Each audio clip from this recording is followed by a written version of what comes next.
ভাবা যায় যখন আমাদের প্রাকৃতিক বিপর্যয় হচ্ছে, আমি তখন বলেছিলাম রেড রোডে রাষ্ট্র নাচছে আর উত্তরবঙ্গে মানুষ মারা যাচ্ছে। নাগরাকাটায় মানে মব লিঞ্চিং, পিটিয়ে মেরে ফেলতে চেয়েছিল আমাকে। মানে I was just fed up with the attitude of the district administration. আমার তো দম আছে 5 দিন ইলেকশন ক্যাম্পেনিং করি।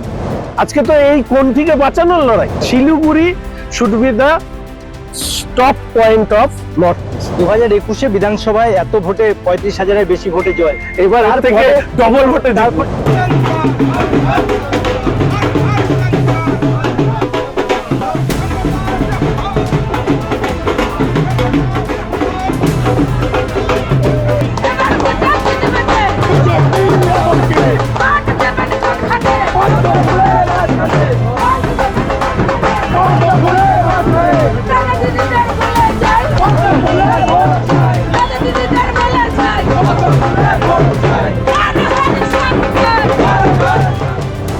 একসময় দাপুটে বাম যুব নেতা, পরবর্তীতে 2021 সালে বিধানসভা ভোটের আগে দল বদল করে আদর্শগতভাবে একেবারে বিপরীত মেরুতে থাকা বিজেপিতে যোগদান এবং শিলিগুড়ির বিধায়ক। ধীরে ধীরে তিনি শিলিগুড়ির বিধায়ক শুধু নন, বর্তমানে বিধানসভায় বিজেপির মুখ্য সচেতকও বটে।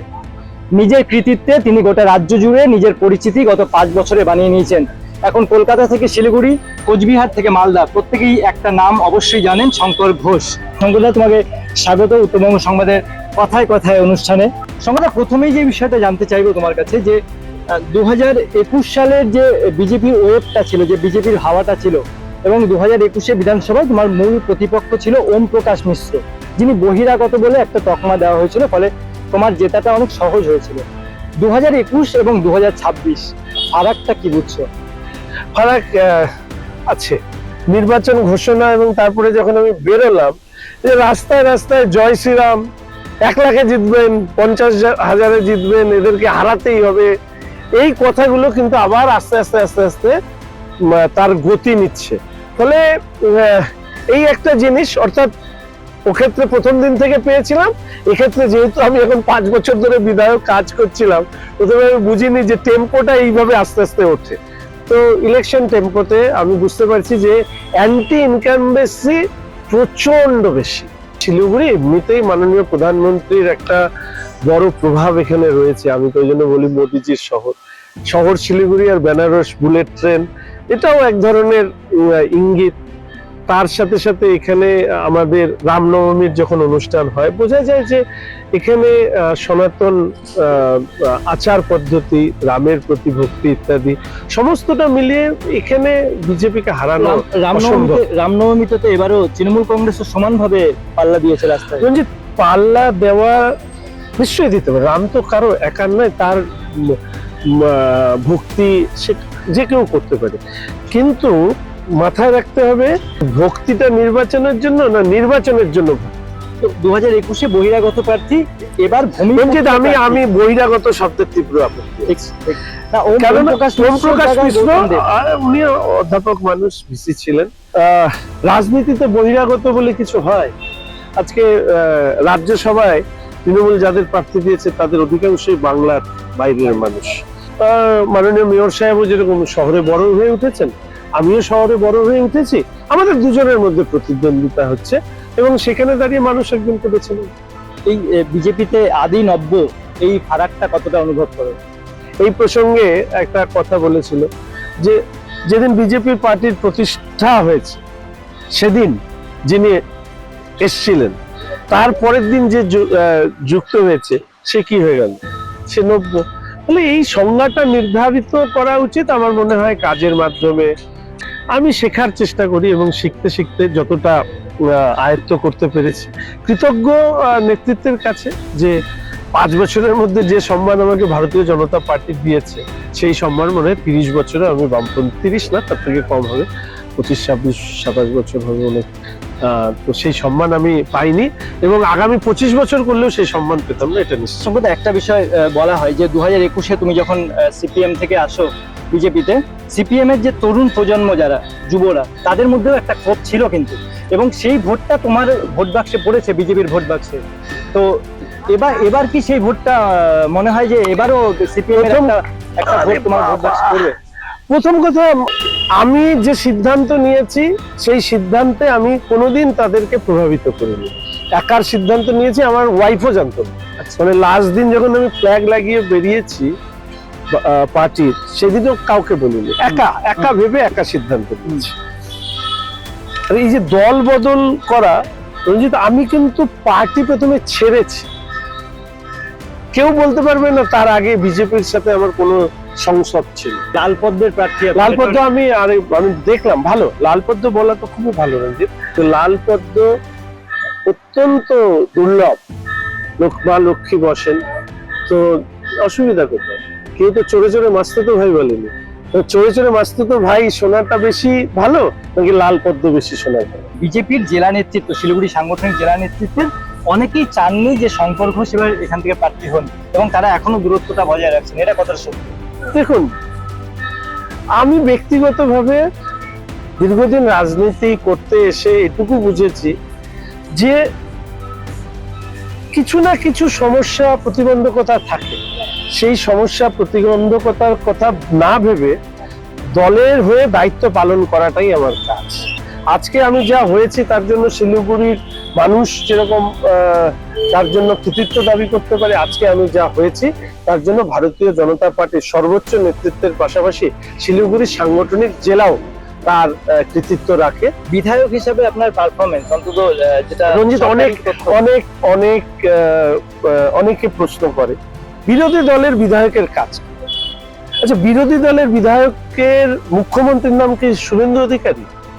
আচ্ছা, বিরোধী সাংসদ যারা তৃণমূল কংগ্রেস, তাদের প্রধানমন্ত্রীর নাম কি মমতা ব্যানার্জি? নিশ্চিতভাবে না। তাহলে উন্নয়নের কাজ করবার দায়িত্ব কার? মুখ্যমন্ত্রী, প্রধানমন্ত্রী? ঠিক কি ঠিক না? সেই জায়গায় দাঁড়িয়ে বিরোধী দলের বিধায়ক হিসাবে মূল দায়িত্ব ছিল সরকারকে আয়না দেখানো। এই প্রশ্নে অন্তত আমি মনে করি কেউ বিতর্ক করবে না যে সরকার বিরোধিতায় আমার স্বর সর্বদা শোনা গিয়েছে, বিধানসভার ভেতরে, বিধানসভার বাইরে। আমি কেন্দ্রের সরকারের কাছে দরবার করেছি রেল, পরিকাঠামো উন্নয়ন, রাস্তা ইত্যাদি, বিমানবন্দর, সেগুলোতে সফলতা এনেছি। গরুমারা আজকে ইকো সেন্সিটিভ জোন ডিক্লেয়ার হয়েছে, এই কাজগুলো করেছি। এমডিতে সিট বেড়েছে 4টে, সেটা করেছি। ধরো যে রাজ্য সরকার এখানে আতপ চাল দিত, সেটাকে সেদ্ধ চাল করেছি। যে রিচা ঘোষকে কেউ সম্বর্ধনা দেয়নি এয়ারপোর্টে এসে, ক্রীড়ামন্ত্রী, তার হয়ে কথা বলে মুখ্যমন্ত্রীকে বাধ্য করেছি তার নামে স্টেডিয়াম ঘোষণা করতে। হবে কি হবে না ছিল পরের ব্যাপার, ওরা তো থাকবেই না এবারের সরকারে। আমাদের জেলার যে 5 জন বিধায়ক, সেখানে দেখা যাচ্ছে শিলিগুড়ির বিধায়কের পারফরমেন্স হচ্ছে 43%, 31%, যেখানে কার্শিয়াং এর বিধায়কের পারফরমেন্স, যিনি বিজেপি ছেড়ে সম্প্রতি তৃণমূলে যোগ দিয়েছেন, বিষ্ণুপ্রসাদ শর্মা, 86.20। তো এখানে তো শিলিগুড়ির বিধায়ককে মানুষ একদম এই নিয়েই তো আমি অনশন করেছিলাম। এবং এর থেকে আরো একটা জিনিস প্রমাণিত হলো রঞ্জিত, কার্শিয়াং এর বিধায়ক 86% কাজ বিউপির করার পরেও লোকসভা নির্বাচনে দাঁড়িয়ে 7,000 ভোট পায়নি। ঠিক কি ঠিক না? তাহলে তাকে কি সফল বিধায়ক বলা যাবে? নিশ্চয়ই না। প্রশ্নটা বিধায়ক উন্নয়ন তহবিলের কাজের নয়, প্রশ্নটা দুটো। এক হচ্ছে যে যদি কেউ ভাবে যে কর্পোরেশনের প্যারালালি বিধায়ক কাজ করবে, এটা কি সম্ভব? ওদের বাজেট 500 কোটি টাকা আর আমরা পাই 60 লাখ টাকা, দুটো রাস্তা করতেই শেষ।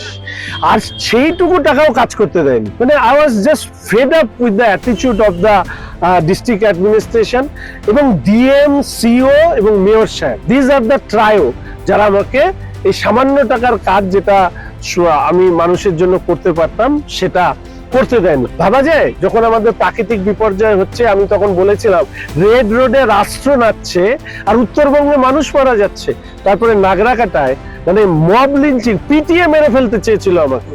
তো আজকে যে বিরোধীদের হয়ে কথা বলার যে দাম আমাকে দিতে হয়েছে, সেই দাম তো এটাই। একটা মেয়ে এরকম ভাবে আত্মহত্যা করলো, 5 দিন রাস্তায় না বসে থাকলে এই আমির আলী নাকি কোথায় চলে যেত কেউ ভাবতো না। গরিবের জন্য কে আছে? আর যদি নাটকই হয় তাহলে ওনারাও নাটক করতে পারতেন 5 দিন ধরে রাস্তায় বসে, সেটা তো করেননি। 36 ঘন্টা পরে শহরের স্বঘোষিত অভিভাবক এসছে। আমার তো দম আছে 5 দিন ইলেকশন ক্যাম্পেনিং করি। এই ইলেকশনের সময় 5 দিন ইলেকশন ক্যাম্পেনিং করিনি। করিনি, ওই যে গলায় কণ্ঠি আছে। আজকে তো এই কণ্ঠিকে বাঁচানোর লড়াই। সময় 2021-এ বিধানসভায় এত ভোটে 35,000-এর বেশি ভোটে জয়, এবার এর থেকে ডবল ভোটে তারপরে পুরসভা ভোটে তৃতীয় 24 নম্বর ওয়ার্ডে। একদম একদম আমার কাছে যদি এই বিষয় নিয়ে কেউ বলে, আমি বলি যে এটা আমার কাছে কষ্টের। সন্তানের মতন ভালোবেসেছি ওয়ার্ডকে। তবে 2021-এর পরে প্র্যাকটিক্যালি পশ্চিমবঙ্গের নির্বাচন বলে কিছু হয়নি। মনে আছে যেখানে উদয়ন গুহ ভোটে হেরে গেছিলেন 2021-এ, তারপরে উপনির্বাচনে 1 লক্ষেরও বেশি ভোটে জিতেছে, সেখানে তো নির্বাচনই হয়। এবার ভোটে কি হয়েছে আমি বলতে পারবো না, অনেকে অনেক কিছু বলে, কেউ বলে অর্থ, কেউ বলে ইভিএম করে, আমি আসলে যেতে চাই না। ফলাফলই। তবে আমি আশা রাখি যে পাড়ার মানুষ আমাকে কখনো মুখ ফেরায়নি, শিলিগুড়ির মানুষ কখনো মুখ ফেরায়নি। 2026-এ আরেকবার তারা আমার কাছে। তো মানে সময় উত্তরবঙ্গের উন্নয়ন নিয়ে একটা বরাবর বঞ্চনার অভিযোগ ওঠে, তো কি বলবে, মানে উত্তরবঙ্গ আলাদা রাজ্যের দাবিও উঠছে আবার।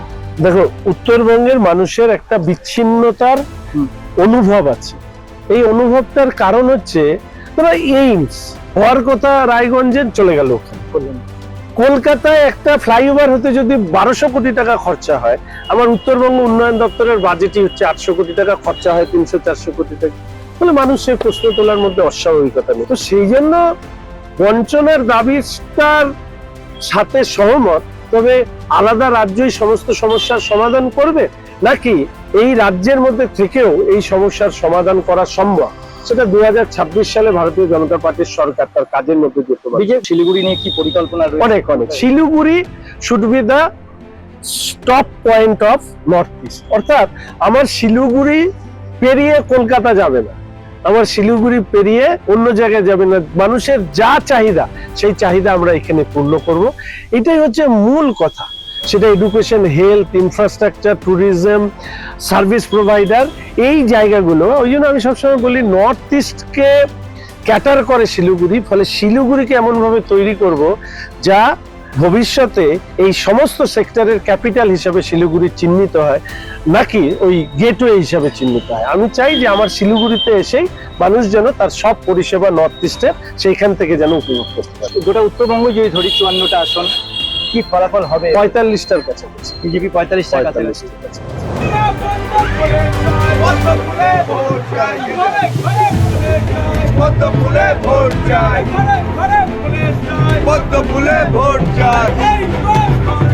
বিজেপি সরকার